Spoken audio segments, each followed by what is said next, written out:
Hi, welcome to AFSC's Facebook page. If you're just joining us, please give it a moment. Just let us know in the chat your name, where you're coming from, and where you're joining us from today, and we'll get started. If you are interested in learning about the US Supreme Court's decision on DACA, you are in the right place. So please just stay for a minute or two, and we'll get started in a minute or two. Thank you.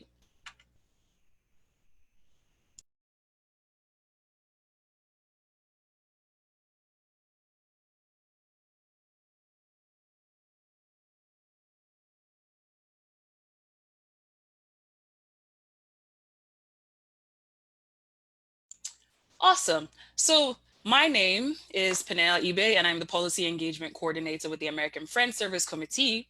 And today I am joined by Jesus Palafox, the Midwest Regional Administrative Associate and a DACA recipient.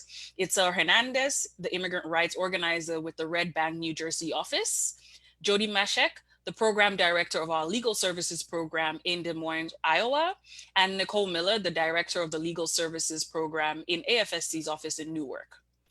Today, we will hear from these two DACA recipients who organize in their communities and work with AFSC, as well as these two legal service provider representatives on what happened in the Supreme Court on Thursday last week, what that decision means for allies, for organizers, for community members, for DACA recipients and their families, what that means for the movement, what is next, and how we can continue to take action to make sure DACA recipients are protected and undocumented youth as well receive the protection that they deserve at this time. 8 years ago, the Obama administration created the program Deferred Action on Childhood Arrivals. This program was not issued out of the goodness of that administration's heart. Undocumented immigrant youth and community members organized and fought to stop their own deportations one by one. They organized sit-ins at re-election campaign offices. They protested, they marched, and engaged in civil disobedience across the country. Many of these tactics were learned from, movements, civil rights movements, and other Black organizers like that have organized for long terms in the United States for justice and peace. Similarly, they took on this goal to protect themselves and to demand the protection that they need.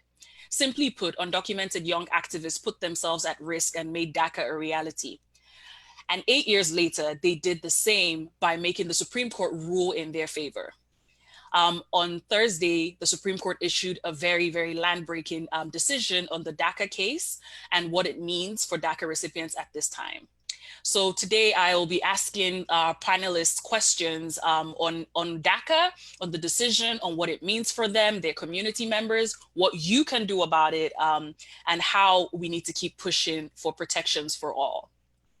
So my first question today will be posed to Nicole. But before we go there, I just want to ask that as I'm asking these questions, if you as well have questions, you can begin to put them in the chat and we will get to them at the end of our conversation. I hope that we're able to answer most of your questions during the conversation so that you can just enjoy listening and take good notes and get ready and riled up for action to protect immigrant community members. So Nicole, what would you say happened in the courts on Thursday? We got a decision. What does that decision mean? And what does it not mean? What did it not talk about and what did it talk about? Great. So thank you, Peniel, and thank you everyone for joining. So Thursday was a great day.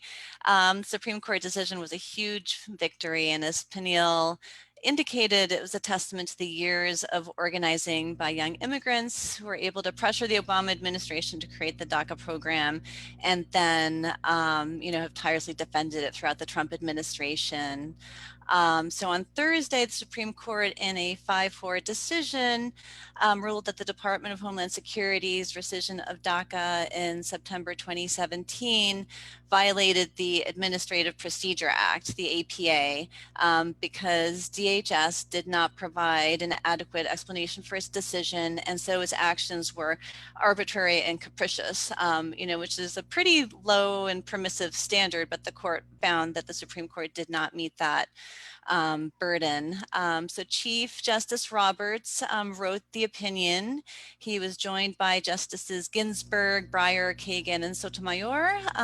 Justice Sotomayor did dissent from a small portion of the opinion that dealt with the equal protection claim that I'll talk about briefly. And Justices Thomas Alito, Gorsuch, and Kavanaugh dissented. So first, the court concluded that the government was incorrect in arguing that the DACA termination was not subject to judicial review. And once they concluded that, they then went ahead and reviewed the government's decision to terminate DACA through a memo by then acting DHS Secretary Elaine Duke. And again, as I mentioned, they concluded that the rescission was arbitrary and capricious and violated the APA for two main reasons. But one thing that you have to understand about DACA is that it has several components to it. First, it granted deferred action, protection or forbearance, as the Supreme Court said in their opinion, from deportation. And second, it provided DACA recipients with, some affirmative benefits such as work authorization, work permits. So first, the Supreme Court found that in trying to terminate DACA, that DHS failed to distinguish between those two things, distinguish between the protections from deportation and the benefits that came with DACA. DHS had only focused on what they considered to be the illegality of the immigration benefits that came with DACA in that DHS memo terminating DACA. The Supreme Court found this kind of incredible, stating that this forbearance of removal, protection, from deportation, otherwise known as deferred action, was, quote unquote, the centerpiece for the policy. DACA, after all, stands for Deferred Action for Childhood Arrivals. So DHS did not consider, whether they could or should keep the protections from deportation in place, even if they did terminate the benefits, such as the work authorization. So that was one piece of it. Second, the agency, DHS, did not consider the consequences of rescission, right, and the enormous reliance interests at stake. And so the Supreme Court decision has like a pretty powerful discussion of, the impact of this type of decision on DACA recipients themselves, their families, including the 200,000 US citizen children, who've been born to DACA recipients, the schools that DACA recipients attend and teach at, their employers, the impact on the economy, et cetera. One disappointing aspect to the decision was that the Chief Justice Roberts, as well as Justices Ginsburg, Breyer, and Kagan, and the other justices who dissented, determined that the equal protection claims, were not sufficiently pled and didn't really raise a plausible inference that the termination decision was motivated by racial animus.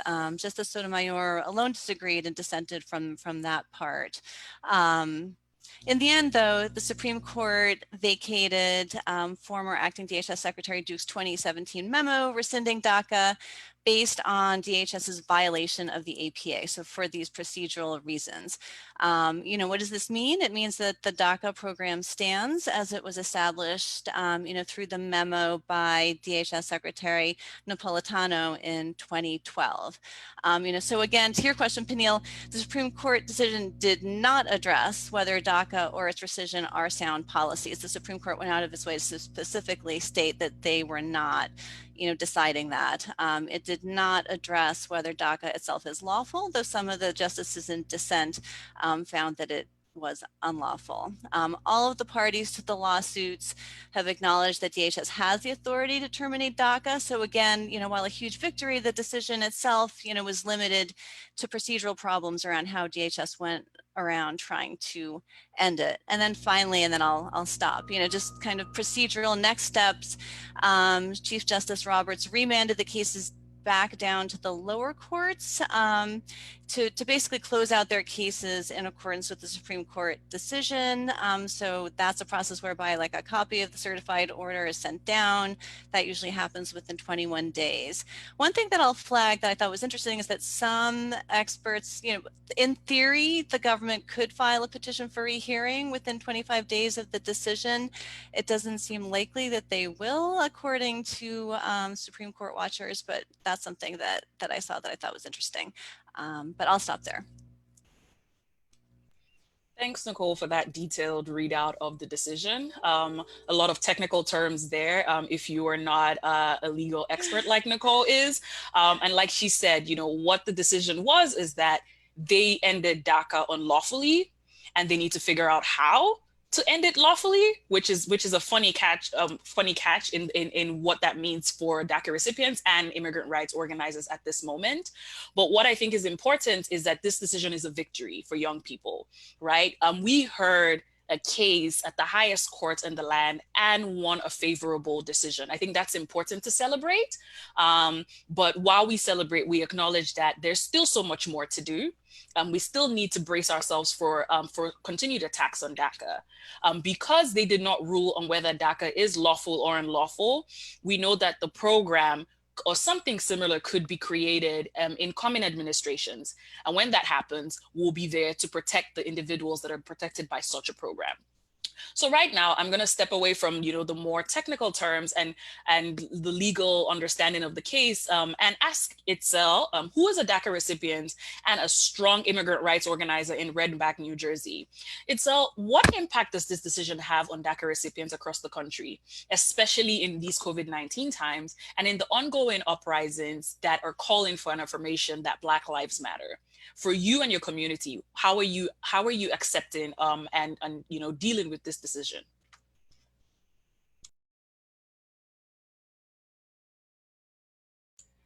So if you're speaking, you're muted. There we go. The good news from the Supreme Court on Thursday couldn't have come at a better time. We know that COVID has affected and will continue to affect all types of communities. And we understand that undocumented communities are among the groups that have not received any aid from federal or state agencies for the most part. So as you can imagine, sharing the news about our court victory with the dozens of DACA recipients that we organized here in New Jersey was really beautiful and powerful. I do want to center what you mentioned before, which is this is a time to celebrate, even though it's optimistic. It's cautiously optimistic. Like, we still do deserve to really acknowledge that so much work went into making sure that the court understood what would happen. And in fact, there was a brief that was submitted after the oral arguments were heard about the impact specifically of taking away DACA during COVID 19 times and what it really meant. And the reason why we all should be collectively breathing a sigh of relief is that 200,000 DACA recipients that are considered essential workers are going to still be here and have the ability to renew their permits to continue to help us lift our entire country out of this crisis, right? For an everyday American, it means that 22,000 DACA recipients that work in the healthcare industry are still going to be there in our hospitals, protecting and making sure that we all are safe and recover. And obviously, it means for DACA recipients that you still have the ability to provide food on the table, to still continue to have insurance, to still have the ability to have some level of normality in the time like this where there's so much uncertainty.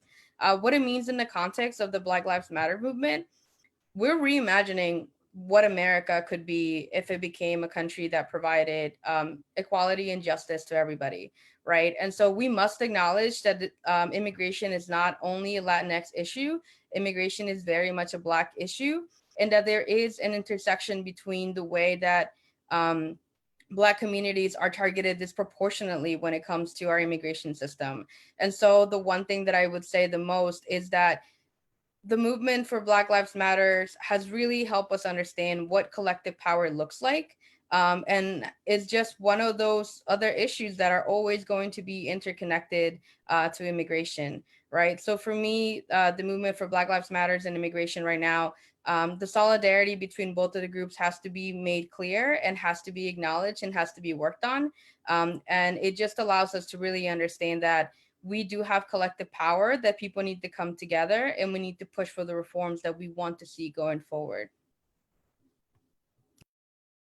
Thank you so much, Itzel. You know, like you said, there's so much solidarity at the moment that we want to continue celebrating, the learning from each other on the tactics and the ways to also just center ourselves, protect ourselves while fighting for justice and equality for all. You know, within DACA, there are over 10,000 Black DACA recipients who live at the intersection of immigration enforcement and law enforcement, and have to battle with the police brutality and the brutality of the detention and deportation system that DACA protects them from. But we also have over 30,000 Black undocumented youth who could have benefited from DACA if the administration had not rescinded it in 2017. What this decision means that they could potentially get the protection that DACA has offered over 700,000 immigrant youth. We don't know for sure that will happen, but we are optimistic, and we hope that the Supreme Court's decision will once again solidify that understanding and that protection. So now I'm going to call on Jesus. Jesus is organizing in Chicago with his community and is doing a lot. And we just want to hear from you, Jesus. What does this decision mean for you as a DACA recipient? How was the decision received in your community? And, you know, just let us know, like, Chicago is a bustling city. There's a lot of DACA recipients there. What is next for you all? Sure. So for me, it means that, you know, I'm able to continue to work and provide to for my family and everything. You know, I still remember when DACA was announced, you know, thousands of people gathered in Navy Pier. I mean, you saw lines going for miles. I mean, I was one of the folks there helping folks apply for the DACA application. So that's what it means. I mean, I think it is a peace of mind. It's a breather, at least for now, because we don't know what's next.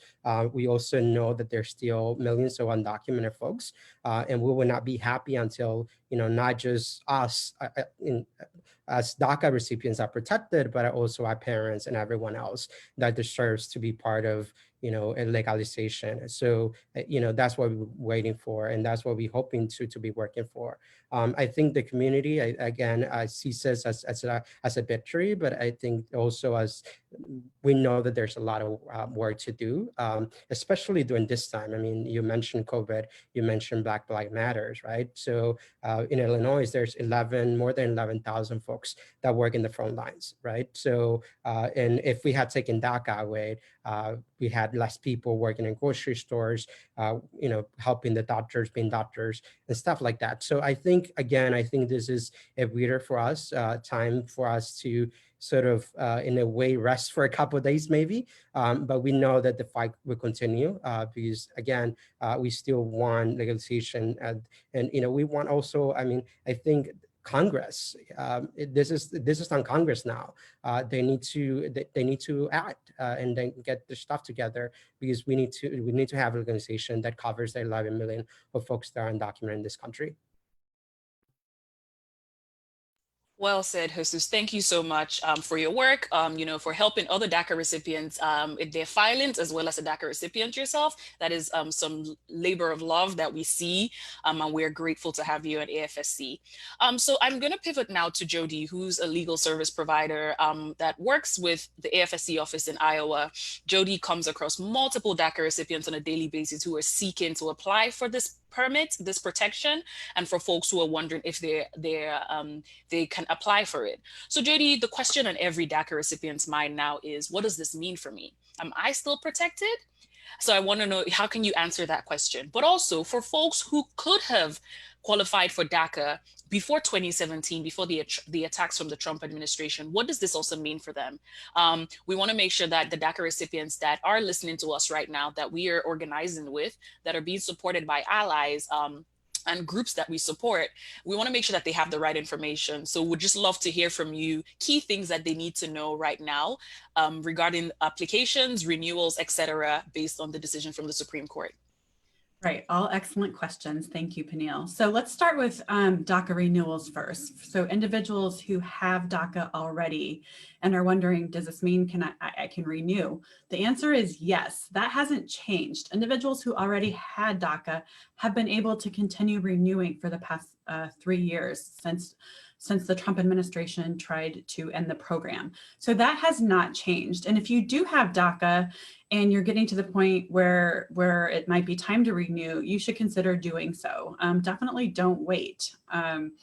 You know, in our office, just like other offices around the country, just like in Newark, and you know, people all over the US have been renewing their DACA status and their work permit. And we encourage you to continue doing that for several reasons. Number one, because you don't want it to lapse before you get your renewal.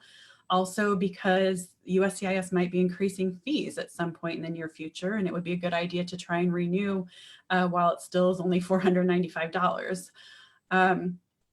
But also a key point here, and I'll try to reiterate this again, is that as was already stated earlier by Nicole, we don't know what's going to happen with DACA in the future.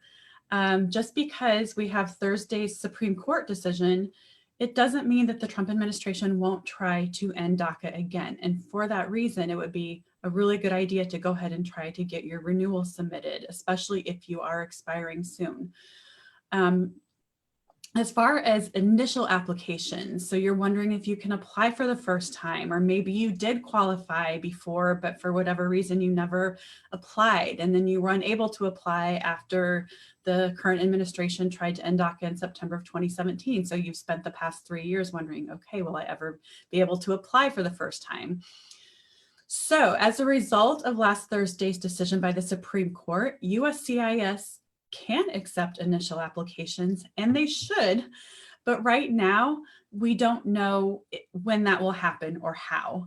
And so there is some confusion around that, but I want to express that again, that we expect USCIS to start accepting initial applications for DACA again, but we don't have that information yet.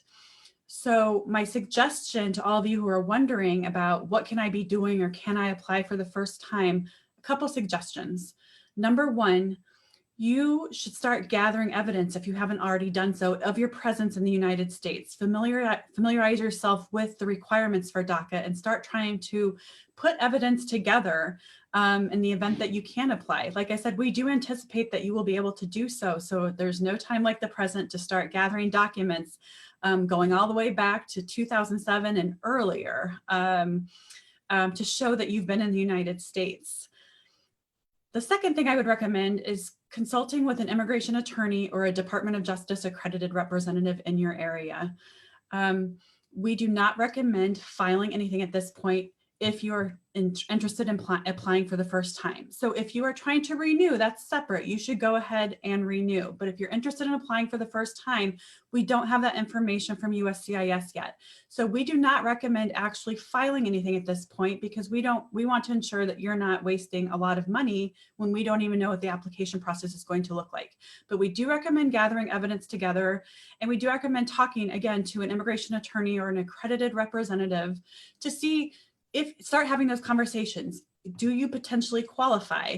And you could start preparing yourself so that if and when USCIS starts accepting initial applications, you are ready to submit it. The reason that's also going to be important is because, as I just said a few minutes ago, we don't know if the Trump administration is going to try and take steps to end the DACA program again. And so if there is a period of time, a window of time to try and get your initial DACA application submitted, we want to make sure that you get that submitted. So start preparing now, but do not pay a filing fee if not yet, and wait for further information from AFSC and their United We Dream. There's plenty of excellent organizations where you can get that info, but at AFSC, we will definitely be sure that we are informing you of that information.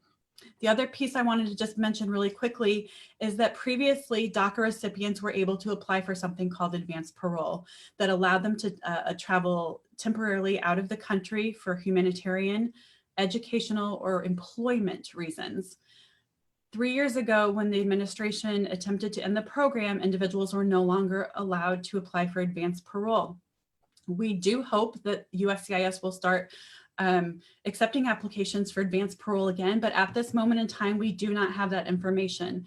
And so if USCIS does start accepting advanced parole applications again, we strongly encourage you to check with an immigration attorney or consult with an accredited representative to see, number one, if you qualify, if you meet the requirements, and to discuss if it's even a good idea in your case, especially in light of what's happening with coronavirus, but also for immigration purposes. You want to make sure that traveling abroad is not going to affect you in any way.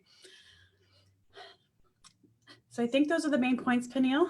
Thank you so much, Jody. Yes, you answered that greatly and very clear and concise. And so folks, please reach out to a trusted accredited immigrations attorney, a legal service provider in your community, or if you are in a community where there's an AFSC office, reach out to them for more information. United We Dream as well is a very good organization that is giving guidance to DACA recipients at this time. So the next question I have, and most importantly, I want to flag is that we're still calling on the administration to stop the attacks on the DACA program and calling for USCIS to start accepting DACA renewals and DACA applications. We want the administration to hold true what the Supreme Court issued, which is reinstate DACA to the way it was in 2012. And so we are advocating for that as well. And we will keep doing that and are joined with partners across the country who are doing that work.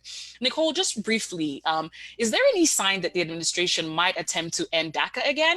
Maybe other different legal reasons?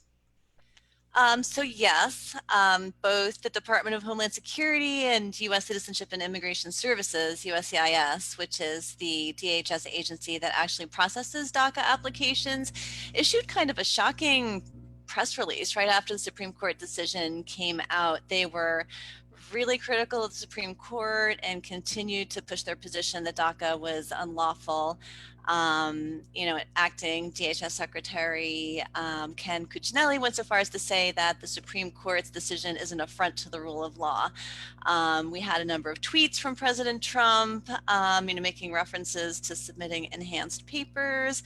So we have every reason to believe that the administration is at least considering issuing another memo to terminate DACA and, have policy justifications this time around, now that they've been given a roadmap to that. One thing I do want to note was that yesterday on Meet the Press, Acting Homeland Security Secretary Chad Wolf said that his agency would follow the Supreme Court's ruling on DACA, but that the administration is still, quote unquote, trying to end an unlawful program. So yes, we have to remember that the Supreme Court ruled that the administration, could terminate DACA, but that in this case that they had violated the APA. So important to remember that. And we also should look at what happened in the case of the Muslim ban, right? In that case, it took the administration 3 iterations to develop a ban that the courts didn't strike down. On a positive note, I think any new attempt to terminate DACA will take time. And so, hopefully this administration will run out of time to actually end DACA. But to your point, Peniel, I think it's really important that we all demand that the federal government, DHS and USCIS specifically, restore the DACA program immediately and issue the guidelines that Jody was referring to, by which they'll be able to accept new DACA applications. Great. Thanks so much, Nicole, for just explaining that. And I think what we're hearing is that this decision is temporary. DACA is temporary. It was never meant to be a permanent solution. Quite frankly, DACA doesn't protect everybody in the community, right? It is fickle. It is subject to the whims of the administration and the head of USCIS, DHS, etc. And so what we really need is permanent solutions that protect our family members, DACA recipients, community members. And a permanent solution means a path to citizenship. It means permanent residency. It means legalization within the immigration system. And there have been tons of efforts from immigrant rights advocates to pass a bill in Congress that will protect DACA recipients. A key phrase that I always like folks to remember is that legislation, not litigation, will permanently protect DACA recipients and undocumented youth. Over the past years, there's been multiple bills in Congress that have been introduced, over 10 iterations of the DREAM Act, as it's popularly called, that is supposed to protect DACA recipients. A lot of these bills have not passed because DACA recipients have stood firm in their morals in saying that they will not trade their safety and well-being for the criminalization of Black people, of Native people, of people of color. They will not trade their safety for the militarization of our border communities. They will not trade their safety for the gutting of immigration programs like asylum and other like the diversity program, TPS, et cetera, that protect other groups of people within the immigration system. So we've been doing extra work. We've been working overtime, asking Congress to pass permanent solutions that will help people without hurting people. That is our tagline, help people without hurting people. That means no extra funding for agencies like ICE and CBP that seek to tear apart families, that seeks to separate families, that seeks to cage immigrants, that seeks to deport immigrants to places of danger, etc. That is what we are pushing forward for. And so I want to just turn to Itzel really quickly to hear how has she been advocating for these permanent solutions as a DACA recipient who has been organizing DACA recipients and undocumented youth who are yet to qualify for DACA to call for these permanent protections, not just for DACA recipients, but for the 11 million undocumented people in the United States. So yeah, I mean, last year in 2019, we spent a good amount of time lobbying our representatives, both in district and on the Hill. I think that learning how to advocate for yourself is the most empowering thing that anybody could ever do, especially if you're organizing youth. They are full of knowledge. If you're undocumented, you already know everything that you need to know about the issue because it's your experience. And that in and of itself is an expertise that many people will never have the ability to get. And so what we did was we took a group of students, a group of 25 last year on the Hill to speak to representatives, both Republicans and Democrats, to share our stories and to really push for something that was more permanent.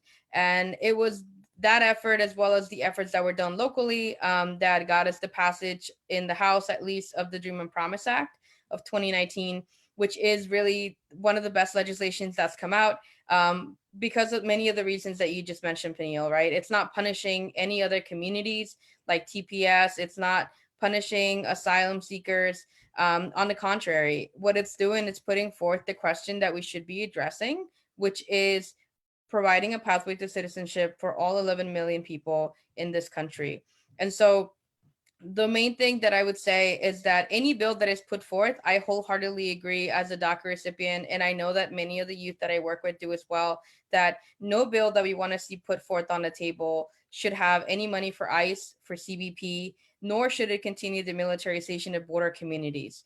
And it shouldn't hurt anybody else. And so one of the other most successful things that we've done is we've done a lot of presentations, right? Raising awareness about the issue, telling our stories.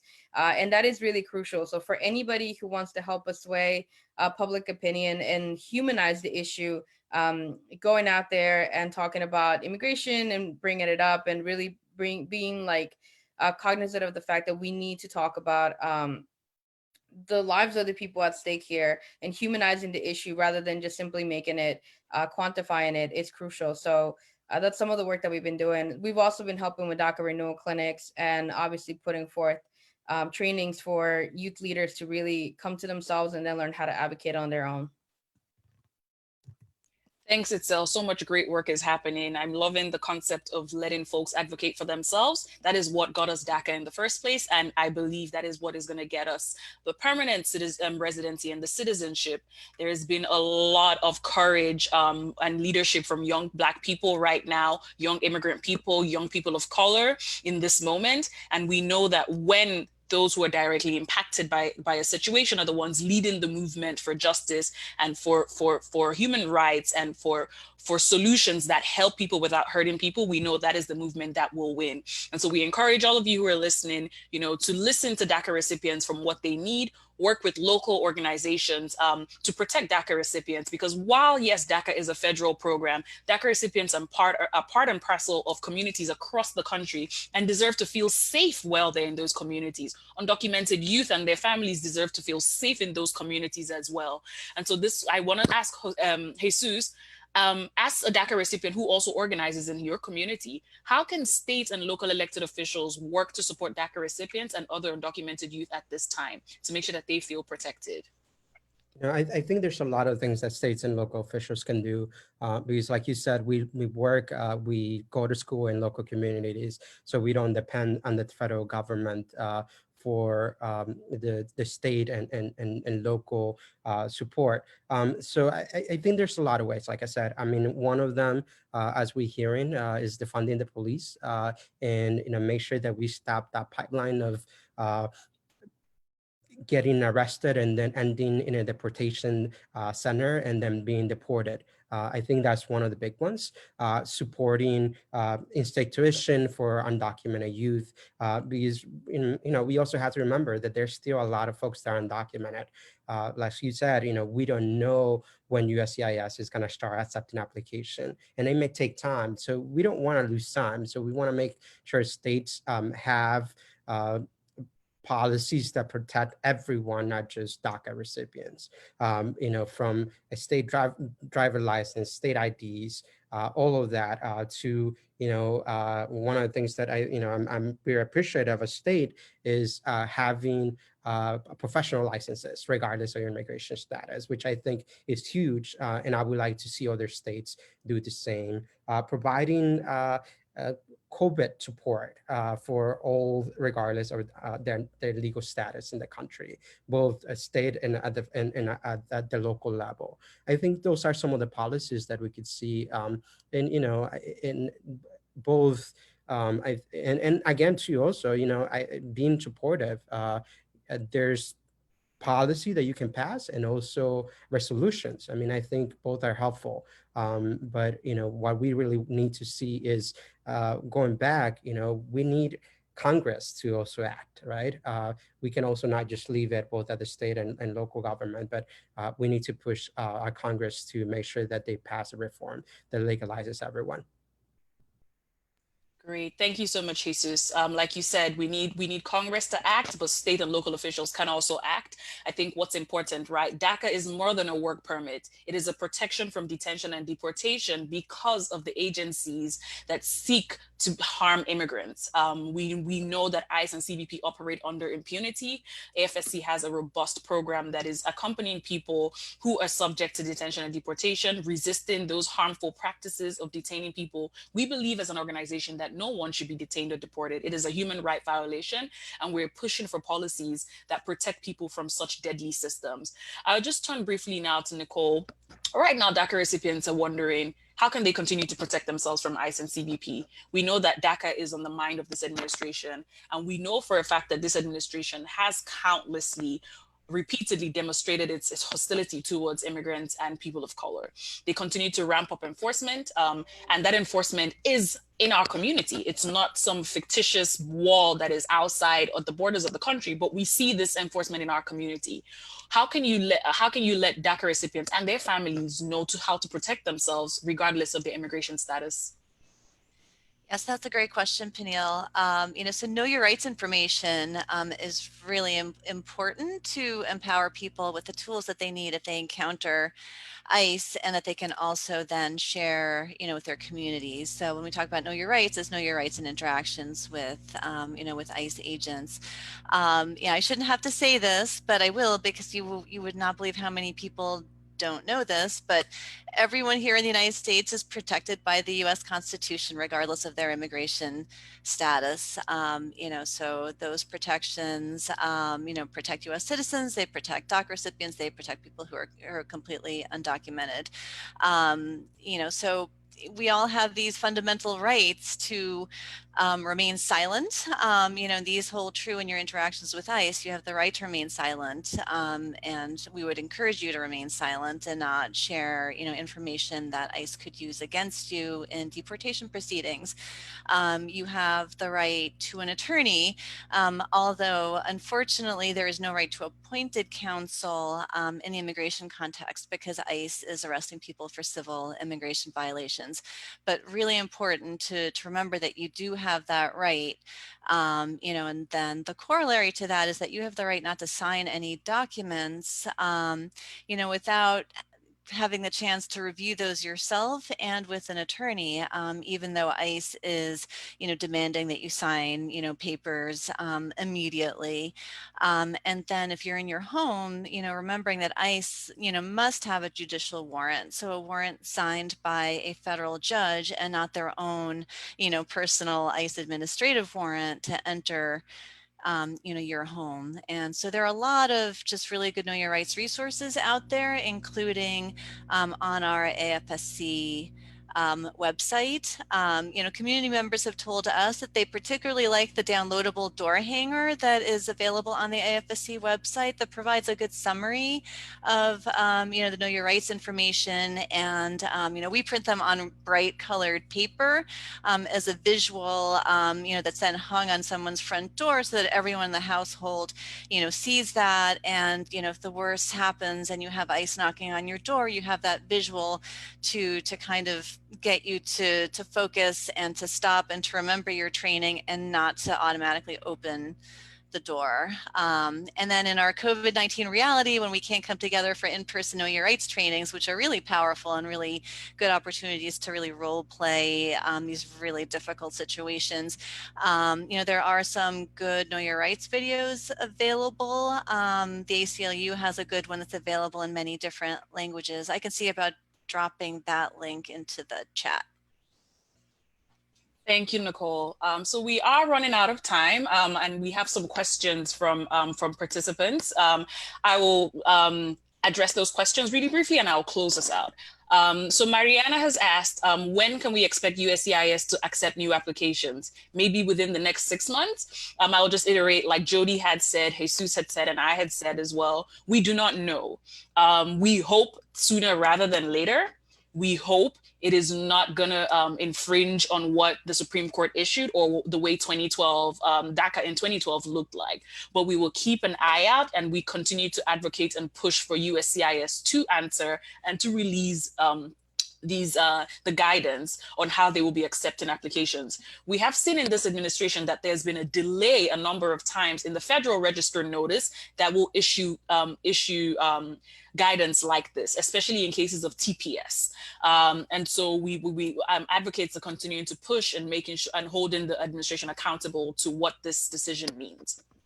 Grace Marshall asks questions about how can we march and advocate for DACA without taking space or taking the focus away from Black Lives Matter? What messaging do you suggest? What talking points can be useful on social media?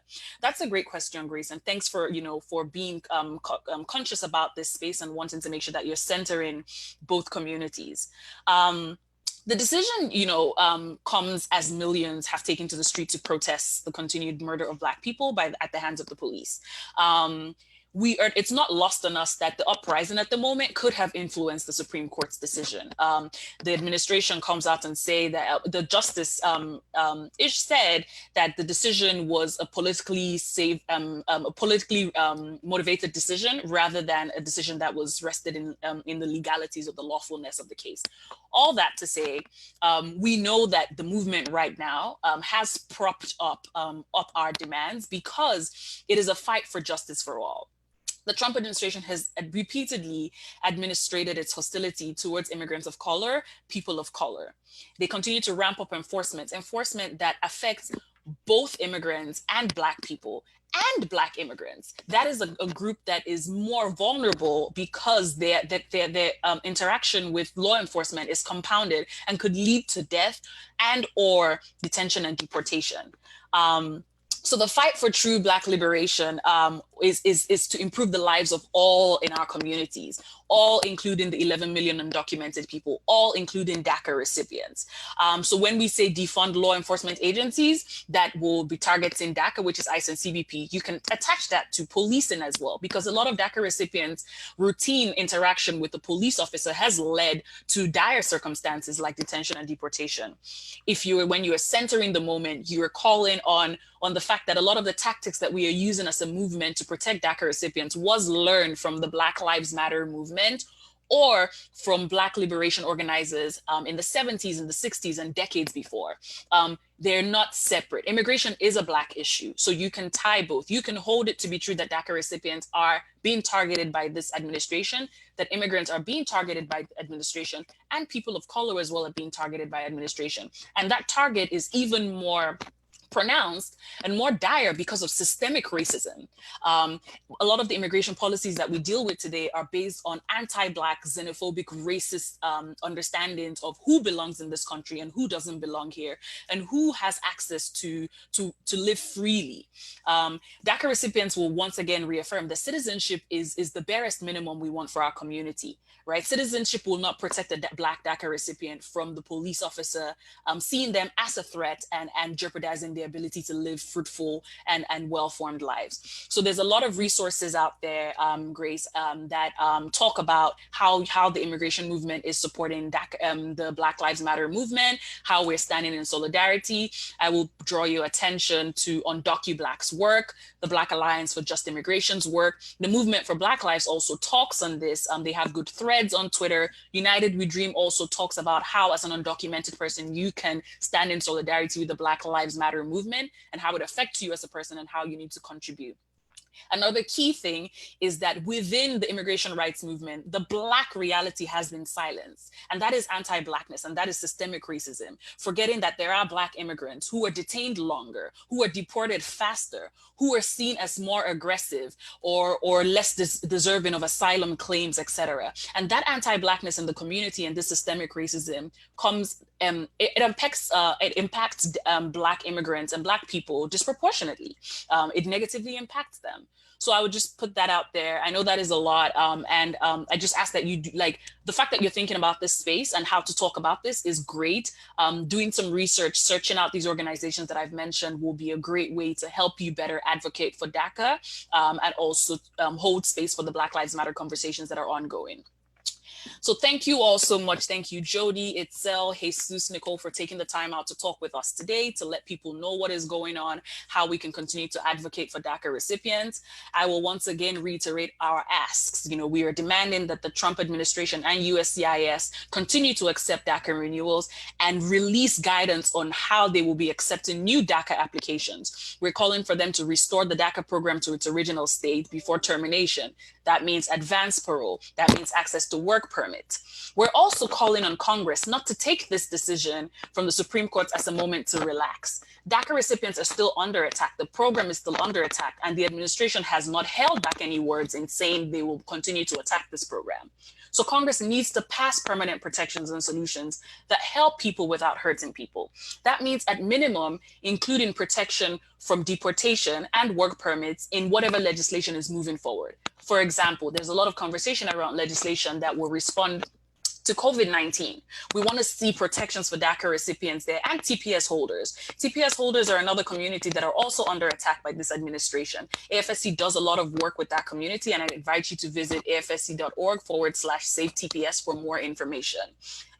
We also want to see state and local elected officials get ICE and CBP out of our communities and pledge to providing free COVID-19 testing, treatment, and services for all, regardless of immigration status. We want to see a defunding of ICE and CBP and the police. We want to see a reinvestment of these resources into our communities so that we are not living in a carceral state where enforcement is the way of life and where people have to live in fear.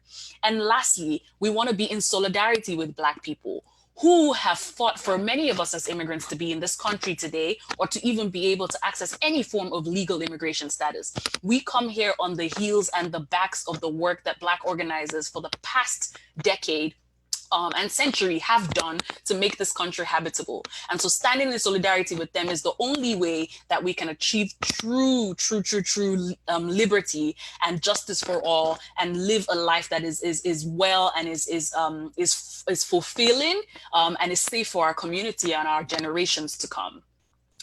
Thank you all so much. I don't think we have any more questions. I'll just give it a last minute to see if there are any more questions before we close out the Facebook Live today.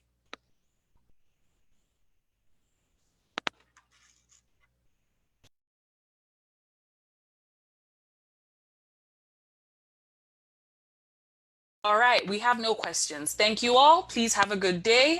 Visit our website. We also have an action alert that gets you directly to your member of Congress, asking them to pass permanent protections for DACA and TPS holders.